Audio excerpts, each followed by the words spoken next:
Bismillahirrahmanirrahim. Assalamualaikum warahmatullahi wabarakatuh. Waalaikumsalam warahmatullahi wabarakatuh. Alhamdulillahirabbil alamin wassalatu wassalamu ala asyrafil mursalin sayyidina Muhammadin wa ala alihi wa sahbihi ajmain. Amma ba'du. Alhamdulillah wa syukrillah, puji dan syukur kita panjatkan kepada Allah Subhanahu wa taala, Tuhan yang senantiasa memberikan kita ini hidup dari kematian yang sementara, yaitu kita dalam keadaan tidur kemudian bangun kembali. Itu adalah salah satu daripada kebahagiaan kita. Dan selanjutnya tidak lupa kita juga mengucapkan puji dan syukur mengenai masalah rezeki, nikmat yang diberikan kepada Allah kepada kita sekalian hingga saat sekarang ini, terutama nikmat kesehatan, kesempatan, nikmat iman dan Islam, sehingga dengan semua nikmat itu insya Allah kita akan beribadah kepada Allah Subhanahu wa taala dengan ikhlas, tawadhu dan syukur. Selanjutnya salam dan taslim kita tujuan kepada Nabi Muhammad sallallahu alaihi wasallam dan mengucapkan syukur atas telah beliau diberikan amanah untuk membawakan risalah Islam.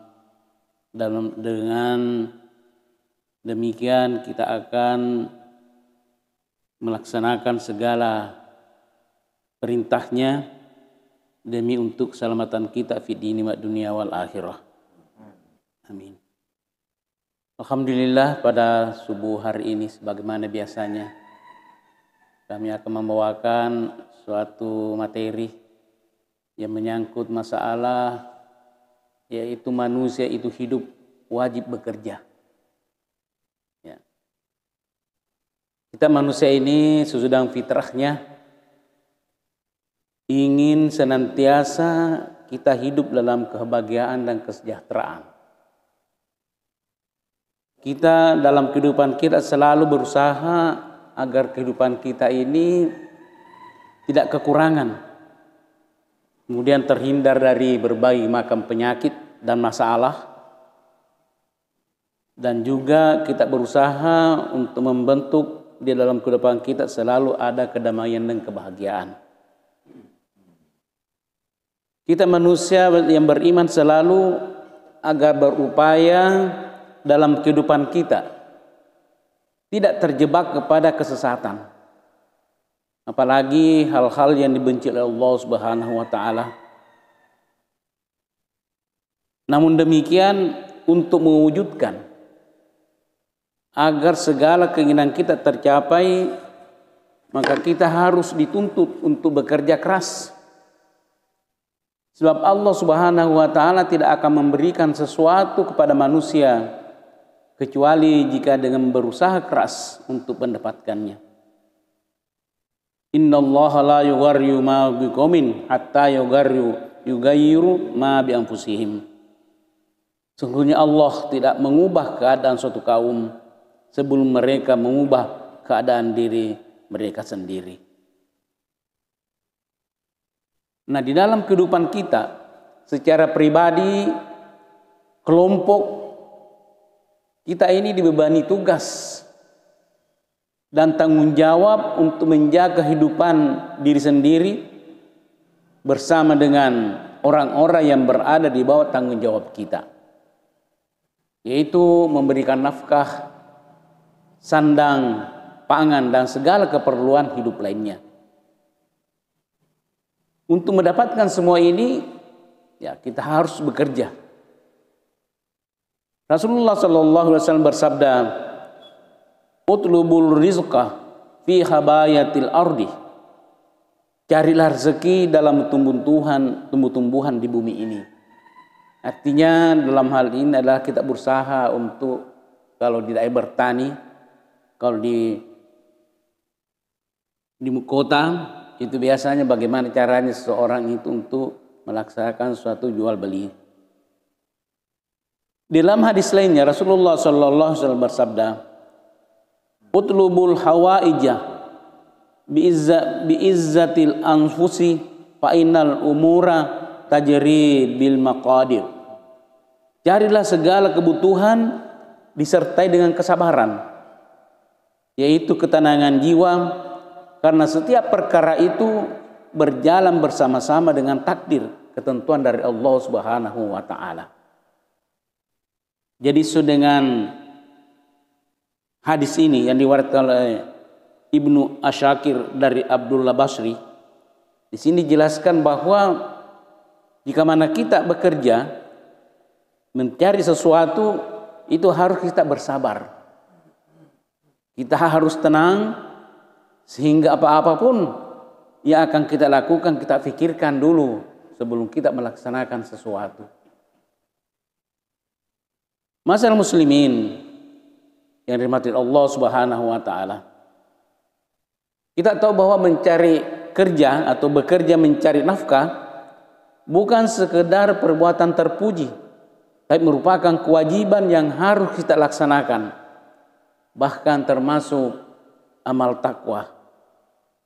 Itulah sebabnya para nabi-nabi, para anbiya dan orang-orang yang soleh tidak pernah meninggalkan bekerja mencari nafkah untuk kesejahteraan keluarganya. Kita tahu bahwa dalam sejarah Rasulullah sallallahu alaihi wasallam sejak kecil sudah bekerja, seperti berternak kambing, kemudian berdagang sampai ke negeri Syam. Bahkan Nabiullah sallallahu alaihi wasallam sampai menjadi seorang ekonom terkemuka dan terkenal pada saat itu.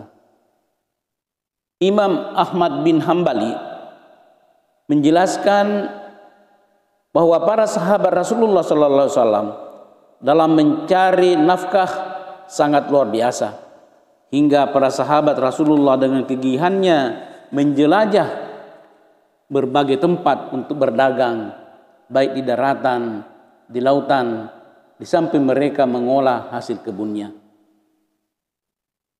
Di dalam hadis Bukhari yang artinya bahwa tidak kelamakan seseorang pada suatu makanan yang lebih baik dari makanan yang ia makan dari pekerjaan tangannya sendiri. Dan sesungguhnya Nabi Allah Daud alaihissalam makan dari hasil pekerjaan tangannya sendiri. Namun dalam kehidupan kita untuk bekerja, dalam kehidupan kita itu kita harus mempunyai suatu program dalam kehidupan kita. Dalam program hidup ini kita harus memikirkan bahwa hari ini apa yang harus dikerjakan. Pada saat kita bangun, kita sudah berpikir apa yang harus saya lakukan. Kemudian besok apa yang harus kerjakan. 1 minggu kemudian apa yang harus lakukan. 1 bulan kemudian setelah gajian apa yang harus lakukan. Nah, inilah. Jadi dalam kehidupan kita perlu ada memang program kerja. Tanpa ada program kerja, orang itu akan bingung apa yang harus dilakukan dalam setiap hari, dalam 1 minggu, dalam 1 bulan dan seterusnya. Sampai kepada masa masuknya bulan suci Ramadan, apa yang harus saya kerjakan pada jika mana sudah masuk bulan suci Ramadan untuk memperbanyak ibadah kepada Allah Subhanahu wa taala. Masyaallah muslimin rahimakumullah, dalam bekerja untuk mencari nafkah demi untuk mencukupi kebutuhan hidup keluarga, kita itu tidak dibenarkan asal kerja saja yang melanggar segala peraturan yang telah ditetapkan agama. Dan harus dipilih jalan bekerja dengan mengikuti garis-garis yang diridhai Allah Subhanahu wa taala. Sehingga insya Allah semua pekerjaan yang kita lakukan itu berfungsi sebagai ibadah. Masyaallah muslimin yang diridhai Allah Subhanahu wa taala. Kita sebagai orang Islam, orang yang beriman, sebelum kita keluar rumah sudah dituntun oleh Allah, sudah dituntun oleh Rasulullah sallallahu alaihi wasallam bahwa kita keluar rumah itu sudah diniatkan bismillah tawakkaltu Allah La haula wala quwata illa billah. Ini baru keluar rumah. Tapi setelah sampai dari luar bekerja, ada satu membawa hikmah yang mintakan bahwa jika mana kita masuk di rumah, apakah ada orang tidak ada, itu kita harus memberi salam. Dikeras-keraskan salam, apakah ada orang di rumah atau tidak, kita lakukan. Kemudian selanjutnya katanya kita membaca salawat kepada Rasulullah Sallallahu Alaihi Wasallam. Dan selanjutnya kita membaca surat Al-Ikhlas. Ini barangkali yang di WA Ustaz ya. Alhamdulillah kita akan sharekan supaya lebih mendapatkan rezeki yang melimpah dalam doa ini. Jadi pada saat kita masuk rumah, apakah orang tidak ada dalam rumah atau ada, kita beri salam. Kemudian kita membaca salawat kepada Rasulullah. Kemudian kita membaca Qul huwallahu ahad sampai selesai surah Al-Ikhlas. Nah, kemudian dari Syekh Al-Jabir, tuntunannya slide juga itu, bahwa sebelum kita minum atau anak kita yang mau minum air, itu dibacakan Al-Fatihah dulu. Ya, minimal 1 kali, baiknya 3 kali, insya Allah semua apa yang dikonsumsi itu akan berberkah. Nah, ini barangkali yang perlu kita share Ustaz supaya lebih gampang, tapi sebenarnya selalu kita amalkan. Jadi kita kalau kasih untuk diri sendiri saja lebih bagus. Tapi kalau kita punya anak, cucu, kalau dia minta air minum, kita bacakan Fatihah dulu, baru diminum airnya, insya Allah punya berkah. Inilah barangkali dalam kehidupan kita sebenarnya secara sepele saja, tapi punya berkah yang luar biasa. Dari tuntunan Syekh Jabir, ya, ini kita selalu sharekan ini, yaitu jika mana orang azan, itu kalau dia bilang asyhadu an la ilaha illallah wa sallallahu alaihi wasallam Allahumma shalli ala sayyidina Muhammad wa ala ali sayyidina Muhammad, kemudian raditu lillahi rabban wa bi islami dinan wa Muhammadin nabiyyan wa rasulan. Nah, itu ditambahkan. Insya Allah pahalanya kita punya dosa akan gugur. Sebagaimana banyaknya buih air di laut. Inilah dalam kehidupan kita yang perlu kita lakukan. Insya Allah semoga apa yang kita lakukan ini diridhoi Allah Subhanahu wa taala dan merontokkan segala dosa-dosa yang kita lakukan. Kemudian selanjutnya di antara cara-cara yang baik sebelum bekerja adalah pertama, setiap akan bekerja hendaklah kita memperbaiki niat dulu. Innamal a'malu binniyat wa innamal likulli imrin ma nawa. Sesungguhnya semua amal tergantung pada niatnya. Dan selanjutnya bahwa di dalam kehidupan kita tergantung daripada niatnya, insya Allah. Kalau niatnya kita baik, insya Allah akan diridhoi Allah Subhanahu wa taala. Nah, inilah yang kita harapkan. Namun demikian di dalam niat ini perlu ada keikhlasan. Artinya memperindah ibadah untuk kebajikan karena Allah semata-mata mengharapkan kita keridhaannya. Kemudian tempatnya niat itu adalah dalam hati. Yang kedua adalah mencari pekerjaan yang halal dan diridhoi Allah Subhanahu wa taala, meskipun kita sebagai pegawai, sebagai buruh atau pekerja kasar dan lain sebagainya. Dalam niatnya talabul halali wajibun ala kulli muslimin. Ya. Mencari rezeki yang halal wajib atau menjadi kewajiban setiap muslim. Jadi dalam mencari rezeki ini kita harus juga memilah-milah mana yang sesuai dengan kita punya profesi. Karena kalau bukan kita ahlinya di situ, itu akan kehancuran akan terjadi. Makanya itu di dalam mencari rezeki ini perlu juga perhitungan, perlu ilmu. Sehingga ilmu ini tadi ini kita manfaatkan untuk bagaimana mengembangkan kita punya usaha. Dengan berusaha insya Allah, jika mana kita dalam keadaan yang mempunyai program, insya Allah kita pun akan maju. Nah disinilah biasanya kita sebagai orang awam itu hanya dasar daripada ilmu yang kita miliki untuk mencari rezeki itu biasanya secara natural. Maksudnya keturunan. Bapaknya dulu pedagang, nah sekarang bapak anaknya lagi pedagang. Padahal cara-cara untuk berdagang orang tua dulu kita ini secara manual saja. Nah sekarang ini sudah canggih. Semuanya serba elektronik dan lain sebagainya. Ya, contohnya saja mengenai masalah keuangan. Dulu itu orang tua kita simpan di laci meja. Ya, kalau datang pembeli tanpa ada nota, tanpa ada catatan, jadi uang yang didapatkan itu ya disimpan saja dalam meja, laci meja. Nah, inilah itu adalah secara konvensional. Dan ini sekarang sudah merubah situasinya. Dengan keadaan iptek sekarang ini harus ikuti perkembangan yang ada.